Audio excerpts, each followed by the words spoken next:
A ver, pensemos en esto por un segundo. La industria aeroespacial es, sin duda, un club de élite. Construir un avión es una de las hazañas tecnológicas más complejas de la humanidad. Entonces, ¿cómo es que un país emergente puede siquiera soñar con entrar a ese club? Pues hoy vamos a analizar el audaz plan que México lanzó en 2012 para intentar justamente eso, convertirse en una potencia global en los cielos. Ok, para que nos demos una idea. La industria aeroespacial no es cualquier cosa. Estamos hablando de materiales que hace una década ni existían, de tolerancias más delgadas que un cabello humano y de inversiones que se cuentan por miles de millones de dólares. Cada una de las piezas que se ven aquí es, en sí misma, una maravilla de la ingeniería moderna. Y bueno, para entender la verdadera dimensión de la ambición mexicana, primero hay que ver contra quiénes estaba compitiendo. Así estaba el panorama global en aquel entonces. Y el premio era gigantesco. Para 2009, el mercado aeroespacial global ya valía 450,000 millones de dólares. Este número no solo nos muestra el tamaño del reto, sino también el increíble potencial económico al que México le quería entrar.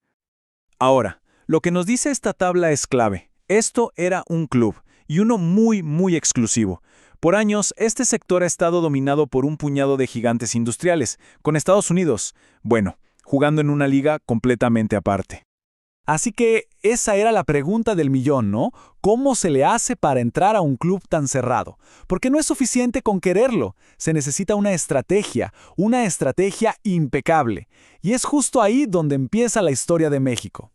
Pero a ver, hay que aclarar algo importantísimo. Para principios de la década de 2010, México no estaba empezando de cero. Para nada. Al contrario, ya traía un impulso muy fuerte que estaba haciendo que muchos voltearan a ver. Y esta gráfica, lo dice todo. Vean nada más ese crecimiento exponencial en la inversión extranjera, con ese pico en 2008.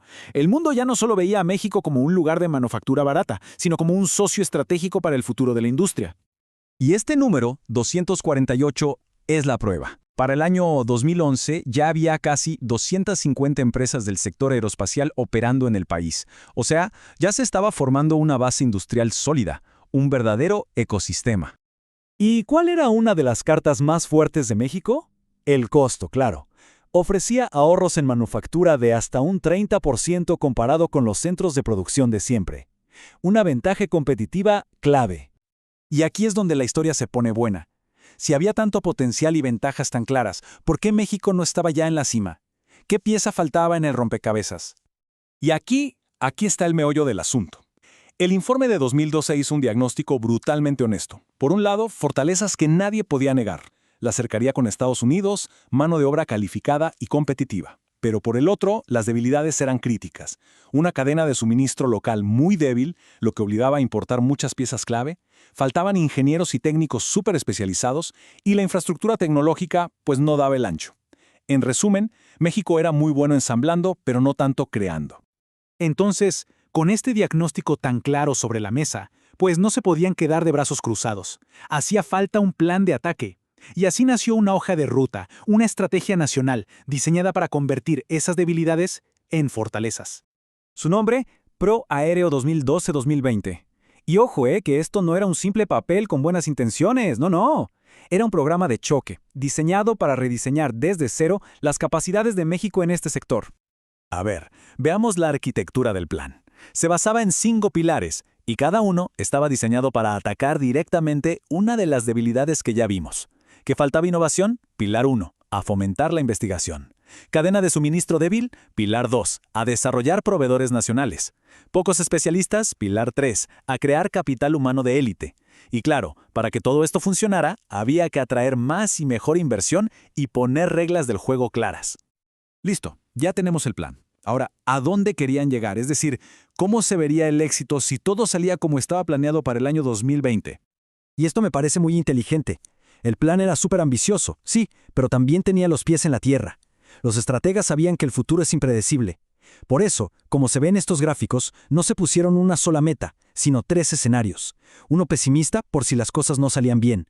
Uno tendencial, que era básicamente seguir como iban.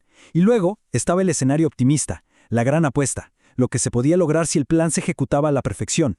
Y la meta de ese escenario optimista era así de clara y contundente: colocar a México entre las 10 naciones más importantes de la industria aeroespacial en todo el mundo. Ni más ni menos. ¿Y eso en qué se traduce? Pues en empleos. Un montón de empleos. La meta era llegar a los 108.900 puestos de trabajo, lo que significaba casi cuadruplicar la cifra de 2010. Y no cualquier empleo, sino puestos de alto valor.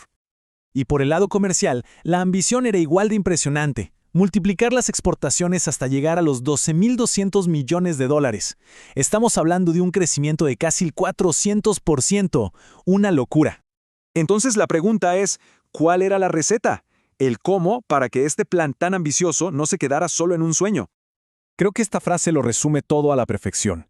El objetivo final no era ser una maquiladora de lujo para siempre. La verdadera meta era subir en la cadena de valor, pasar de solo ensamblar a poder crear, a diseñar, a innovar. Y esta fórmula, ojo, no se la inventaron de la nada. Se inspiraron en los que ya lo habían hecho bien, como Canadá o España. Y de ellos aprendieron 4 lecciones vitales. 1. El gobierno tiene que ser el líder del proyecto. 2. La industria, el gobierno y las universidades tienen que trabajar como un solo equipo, la famosa triple hélice. 3. Es fundamental construir una cadena de suministro nacional fuerte. Y 4. No se puede ser bueno en todo, hay que especializarse en nichos de alto valor.